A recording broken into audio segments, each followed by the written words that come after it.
Yes news కి స్వాగతం.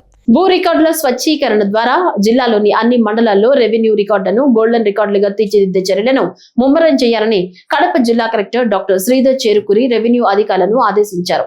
మంగళవారం కలెక్టరేట్ లోని పీజీఆర్ఎస్ హాల్లో జిల్లాలోని అన్ని రెవెన్యూ డివిజన్ పరిధిలో రెవెన్యూ రికార్డుల స్వచ్ఛీకరణతో ఎలాంటి భూ సమస్యలు లేని గోల్డెన్ రికార్డుల సాధన కోసం సంబంధిత ఆర్డీఓలు తహసీల్దార్లతో ప్రత్యేక డ్రైవ్ కార్యక్రమం జరిగింది. ఈ కార్యక్రమానికి ముఖ్య అతిథులుగా జిల్లా కలెక్టర్ డాక్టర్ శ్రీధర్ చేరుకూరితో పాటు జేసీ డాక్టర్ నిధి మీనా హాజరు కాగా క్షేత్రస్థాయి సమస్యలు అనుభవాలను తహసీల్దార్లను అడిగి తెలుసుకుని వారికి పలు సూచనలు అందించారు. ఈ సందర్భంగా జిల్లా కలెక్టర్ మాట్లాడుతూ జిల్లాలోని చాలా ప్రాంతాల్లో గతంలో రెవెన్యూ అధికారులు సిబ్బంది తప్పిదాల వల్ల భూ ఆక్రమణలు భూ రికార్డుల్లో తప్పిదాలు జరిగాయన్నారు.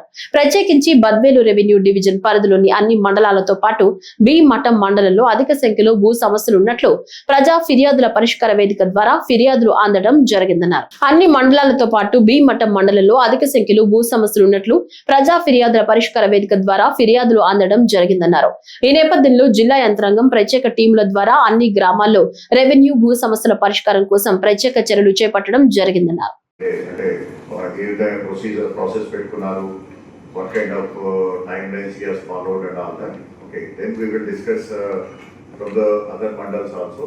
So then we will come up with a clear that most practical implementation schedule తీసుకురావడం దాన్ని బట్టి ఒక village by village especially the villages which are going for the resurvey ముందుగానే ఈ ఎక్సర్సైజ్ పూర్తి చేసుకున్నట్టయితే రీసర్వే అనేది ఈజీ అవుతుంది. అలాగే రీసర్వే అవగానే దట్ గోల్డెన్ రికార్డ్ అనేది మనకి the form of final passbook మనం విలేజెస్ కి ఇచ్చే అవకాశం ఉంటుంది.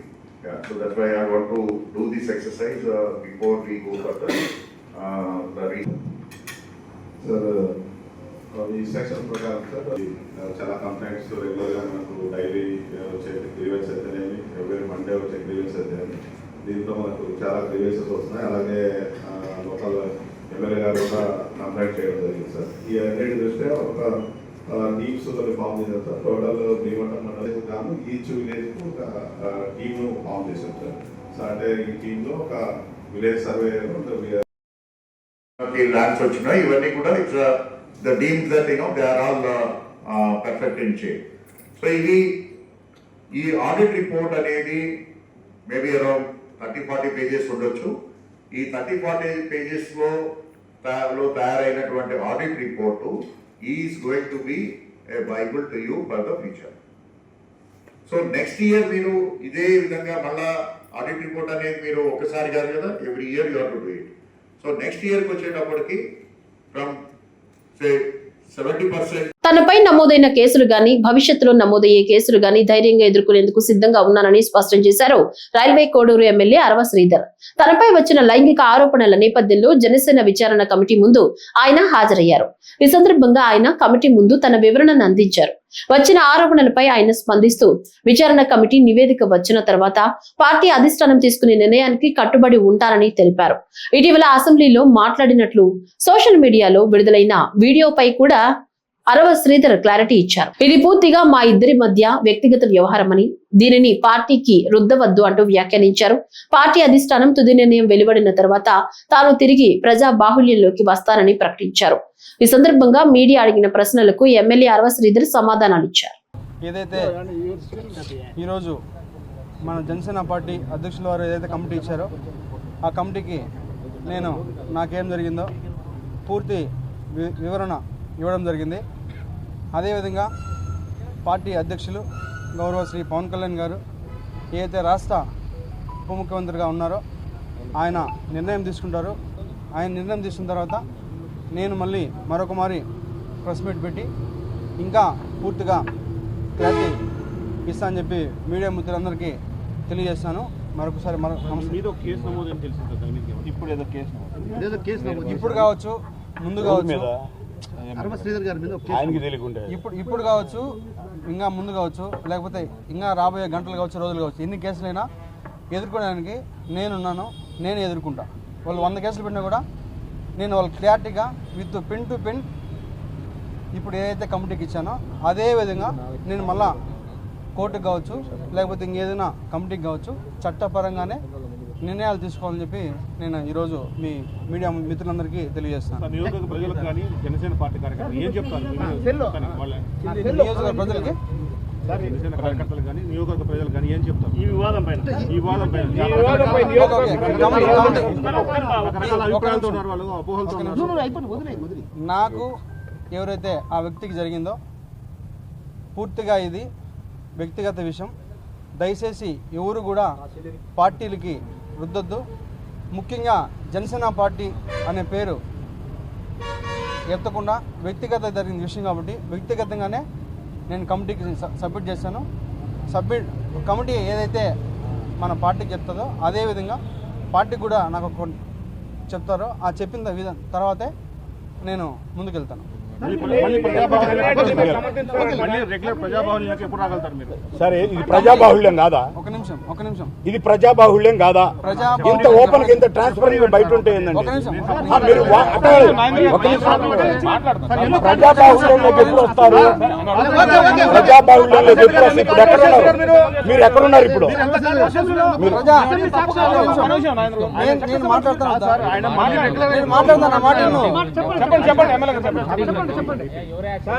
ఎప్పుడైతే కమిటీ నుంచి పార్టీ నుంచి ఆదేశాలు వస్తాయో మరి అప్పుడే నేను ప్రజల్లోకి వస్తాను.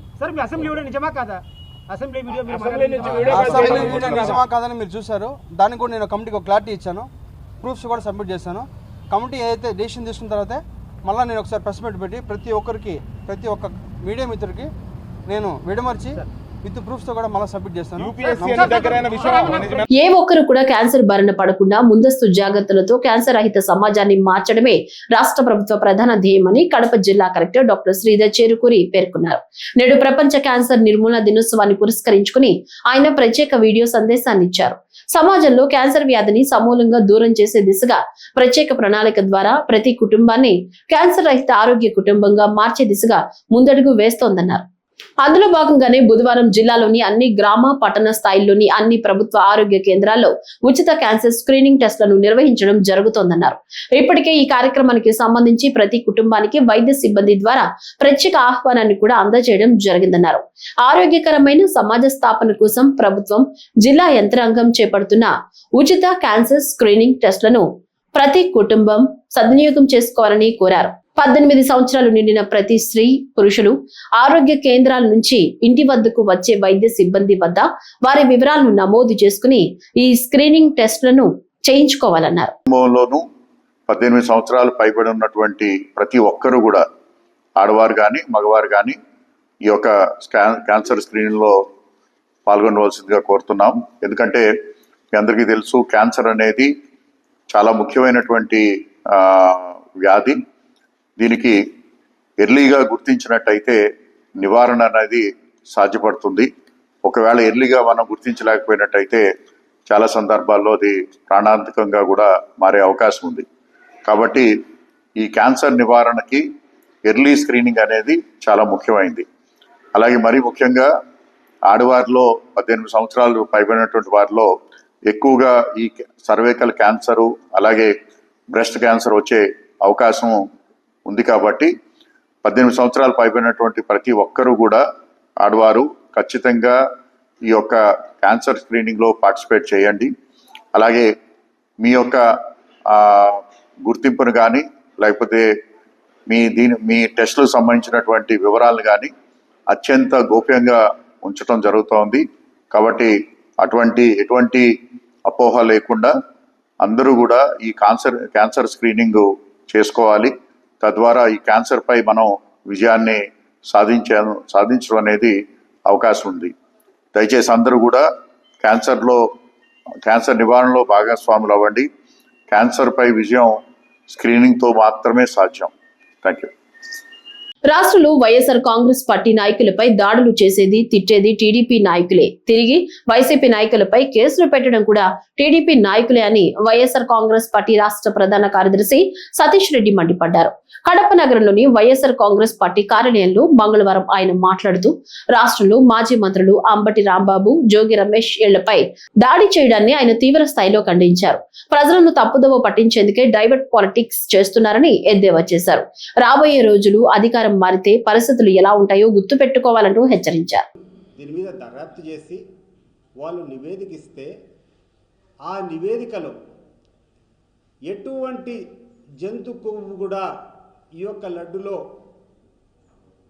కలుషితం చేయలేదు అనేటువంటి క్లియర్ రిపోర్ట్ ఆ స్పెషల్ ఇన్వెస్టిగేటివ్ టీం వాళ్ళ యొక్క నిర్ధారణ ఇచ్చారు. అంత స్పష్టంగా సుప్రీంకోర్టు ఆజ్ఞాపించినటువంటి ఇన్వెస్టిగేటింగ్ టీం ఇచ్చిన తర్వాత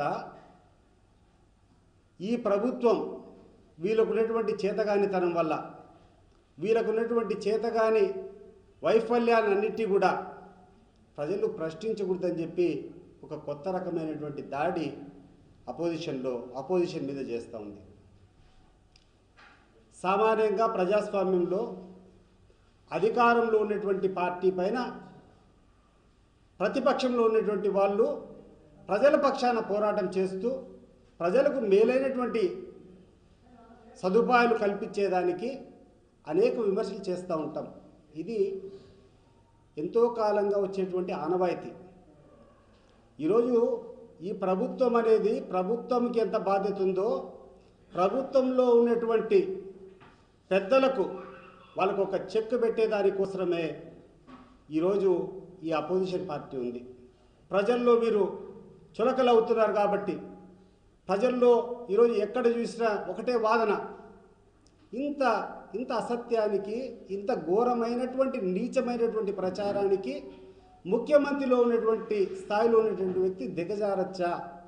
ఇది ప్రజల యొక్క సందేహం. మరి దాన్ని నివారించకుండా ఈరోజు మీ యొక్క కార్యకర్తలతో, తెలుగుదేశం పార్టీ కార్యకర్తలతో మీరే దాడికి ముందొచ్చారు. మీకు సంబంధించినటువంటి ఒక మహిళ, చాలా క్లిప్పింగ్స్ ఉన్నాయి, సోషల్ మీడియాలో ఎక్కడ చూసినా కూడా వైరల్ అవుతున్నాయి. గుంటూరు జిల్లాకు సంబంధించి ఒక గ్రంథాలయ సంస్థ అధ్యక్షురాలుగా ఉన్నటువంటి వ్యక్తి నీచంగా ఎంత ఘోరంగా మాట్లాడిందో అందరం కూడా చూసాం. ఆమె చేస్తే తప్పు లేదు, ఆమె మీద ఎటువంటి చర్య లేదు. కానీ ఆమె అన్నదానికి రిటాలియేషన్గా ఆవేశంతో అంబటి రాంబాబు చెప్తే మాత్రం తప్పైపోతుంది. పరిస్థితిలో ఉన్నటువంటి వాళ్ళం మేము నిలదీస్తూనే ఉంటాం. మేము నిలదీస్తామని చెప్పి మా మీద దాడి చేస్తారా? మా మీద ఈ రకంగా గూండాలతో మా ఇండ్లపైన దాడి చేస్తారా? ఎవరిచ్చారు మీకు ఈ అధికారం అని చెప్పి నేను అడుగుతున్నాను. గుర్తుపెట్టుకోండి, మీరు చేసేటువంటి సంస్కృతి, మీరు చేసేటువంటి సాంప్రదాయం ఇది మంచిది కాదు. రాబోయే కాలంలో దీన్నే రాబోయేటువంటి ప్రభుత్వం కూడా చేపడితే మీ పరిస్థితి ఏ రకంగా ఉంటుందో ఒకసారి ఆలోచన చేసుకోండి. ఒకవైపు ఎవరైతే దాడి చేస్తున్నారో వాళ్ళని సహకరిస్తూ మీరు వాళ్ళ ప్రొటెక్షన్గా నిలబడడం, ఎవరైతే దాడికి గురవుతున్నారో వాళ్ళ మీద కేసులు పెట్టడము ఏం సాంప్రదాయం ఇది? ప్రస్తుతం ఉన్న పరిస్థితుల్లో క్యాన్సర్ వ్యాధిపై అప్రమత్తత అవసరం ఎంతైనా ఉందని కడప నగరంలోని ప్రముఖ వైద్యులు పేర్కొన్నారు. ప్రపంచ క్యాన్సర్ వ్యాధి దినోత్సవం సందర్భంగా కడప నగరంలో Indian medical association, Kurnool omega hospital ఆధ్వర్యంలో KOGS ఆధ్వర్యంలో 5K వాక్థాన్ నిర్వహించారు. ఈ సందర్భంగా ప్రజలకు క్యాన్సర్ వ్యాధి నివారణ పట్ల అవగాహన కల్పించారు. గత దశాబ్దంగా కర్నూలు యూనిట్ లో ప్రపంచ స్థాయి మరియు సమగ్ర క్యాన్సర్ వైద్యం అందించడమే లక్ష్యంగా ఒమేగా హాస్పిటల్స్ నిరంతరం కృషి చేస్తోందని, మెడికల్, సర్జికల్ మరియు రేడియేషన్ ఆంకాలజీ విభాగాల్లో అత్యాధునిక సాంకేతికతతో సేవలందిస్తోందన్నారు. 2017లో ప్రపంచ క్యాన్సర్ దినోత్సవం రోజునే ఈ ఆసుపత్రి ప్రారంభించారని, ప్రపంచ క్యాన్సర్ దినోత్సవం సందర్భంగా క్యాన్సర్ అవగాహన మరియు నివారణపై ప్రజల్లో చైతన్యం కల్పించేందుకు ఒమేగా హాస్పిటల్స్, KOGS మరియు IMA సహకారంతో అవగాహన ర్యాలీ నిర్వహించామన్నారు. కార్యక్రమంలో IMA president Sunil Dattu, secretary K Vishnuvardhan Reddy, doctor Y Pramoda, Avvaru Arjun Kumar, Sasikala, Samasudha, Nagendra Prasad ఇతర వైద్యులు పాల్గొన్నారు. క్యాన్సర్ డే సందర్భంగా ఈ వాకథాన్ జరుగుతూ ఉంది. దాని గురించి అవేర్నెస్ కోసం మేము ఈ ర్యాలీ లాగా చేస్తున్నాము. Most common cancer breast cancer, cervical cancer, stomach cancer ఇవన్నీ ఉన్నాయి. అర్లీ డయాగ్నోస్ చేస్తే ట్రీట్మెంట్ కొంచెం బెటర్ ఉంటుంది. Prevention is always better than cure.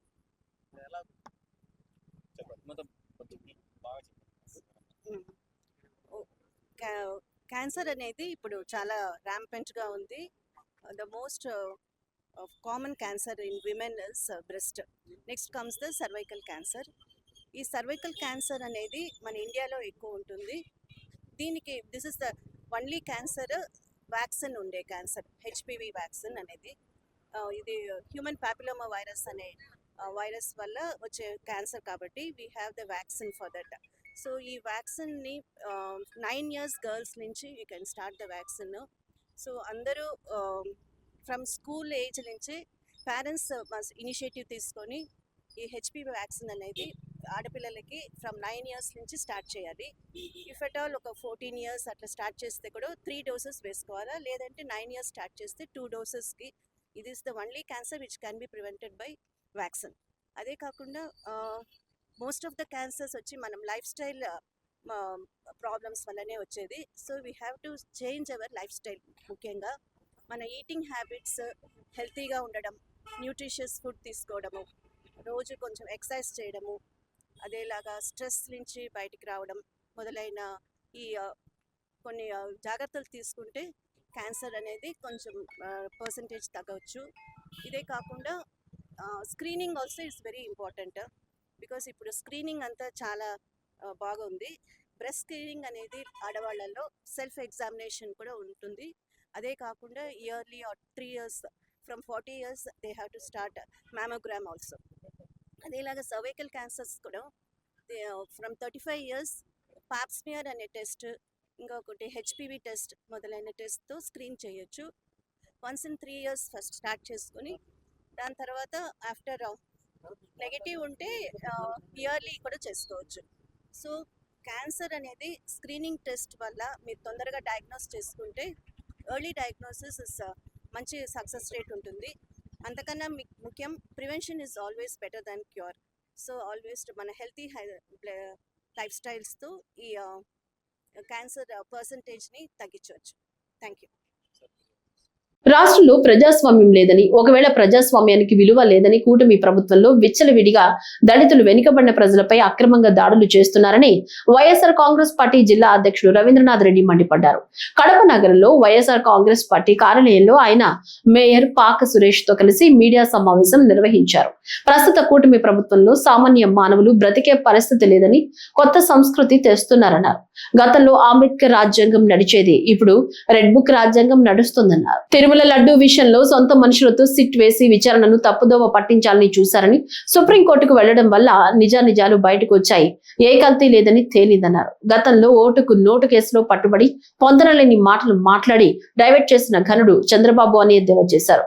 SIT నివేదిక వచ్చిన తర్వాత కూడా ప్రజలను తప్పుదోవ పట్టించి నిస్సిగ్గుగా వైసీపీ నాయకుల ఇండ్లపై దాడులు జరిపి దుర్మార్గంగా వ్యవహరించారన్నారు. ఖచ్చితంగా మన రాష్ట్రంలో రాష్ట్రపతి పాలన విధించే స్థితికి రాష్ట్రాన్ని తెచ్చారు అనడంలో ఎటువంటి సందేహం లేదన్నారు. వాళ్ళందరినీ కూడా ఇంత దుర్మార్గంగా చేస్తున్న పరిస్థితి గతంలో ఎప్పుడు లేని పరిస్థితి.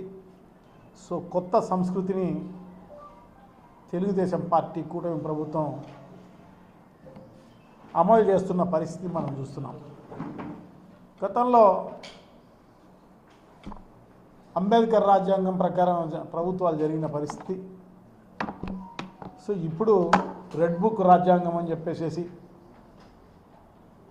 జరుగుతున్న ఇంత దుర్మార్గమైన దీనికి తప్పకుండా ప్రజాస్వామ్యవాదులందరూ కూడా ఖండించాల్సిన అవసరం తప్పకుండా ఉంది. మాజీ ఎమ్మెల్యేలను, చిన్న స్థాయి వాళ్ళను కూడా కాదు, మాజీ ఎమ్మెల్యేలను వాళ్ళపైన దాడి చేయడమే కాకుండా మాజీ మంత్రులు అంబటి రాంబాబు, జోగి రమేష్, విడుదల రజని, మాజీ ఎమ్మెల్యే బ్రహ్మనాయుడు, రోజా, అందరిపైన ఈ రకంగా చేస్తుంటే నిజంగా కూడా ప్రజాస్వామ్యం లేదు, ప్రజాస్వామ్యం అంటే విలువ లేదు.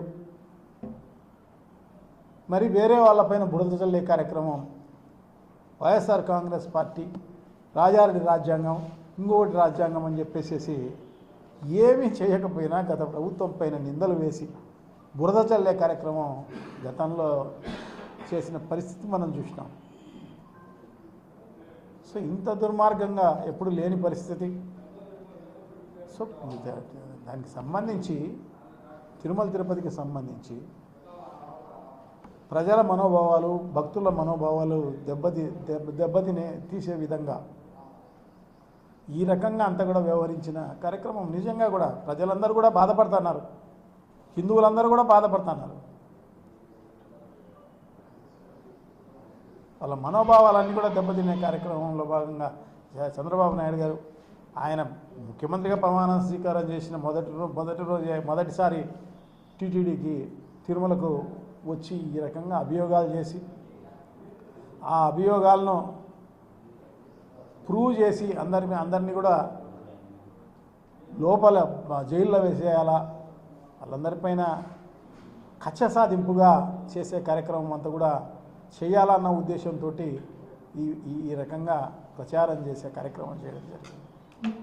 సో వాళ్ళు అదే కాకుండా సొంత సిట్టు వేసి సొంత మనుషులతో సొంతంగా ఎవరైతే టీటీడీకి అనుకూలంగా ఉన్న అధికారులు ఉన్నారో వాళ్ళందరితో వేసి వీళ్ళందరినీ ఇరికిచ్చే కార్యక్రమం చేసిన పరిస్థితి కూడా చూడడం జరిగింది.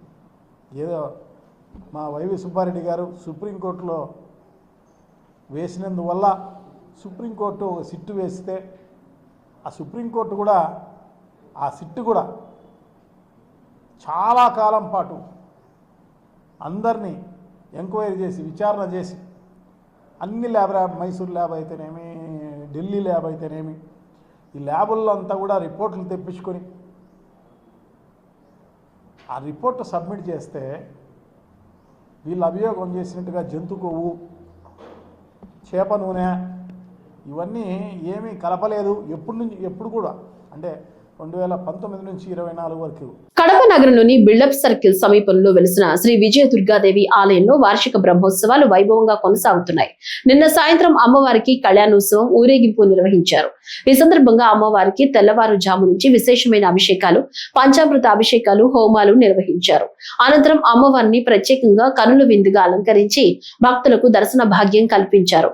సాయంత్రం మల్లికార్జున సమేత శ్రీ విజయ దుర్గాదేవి అమ్మవారి కళ్యాణ వేడుకలు అట్టహాసంగా వేలాది మంది భక్తుల అమ్మవారి నామస్మరణ మధ్య నిర్వహించారు. రాత్రికి కడప నగరంలో పురవీధుల్లో అమ్మవారి ఊరేగింపును వైభవంగా నిర్వహించారు. ఈ ఊరేగింపులో ప్రత్యేక సాంస్కృతిక కార్యక్రమాలు అందరినీ ఆకట్టుకున్నాయి.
జిల్లా రాజంపేట మండలంలోని బోయినపల్లిలో Rajampet parliament Janasena party incharge Ellaturu Srinivasaraju Sri Venkateswara Swamy వారికి 108 అడుగుల అన్నమయ్య విగ్రహం వద్ద టీటీడీ లడ్డు కల్తీ ఘటనకు ప్రాయశ్చిత్తంగా ప్రత్యేక పూజలు నిర్వహించారు.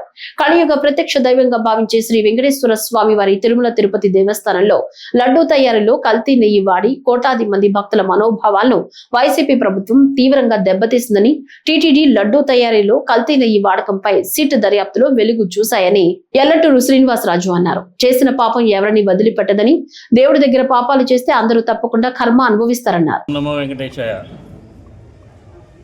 గత ప్రభుత్వం చేసిన లడ్డూ కల్తీ విషయంలో ఈరోజు ఒక రిపోర్టు గవర్నమెంట్ ఇవ్వడం జరిగింది.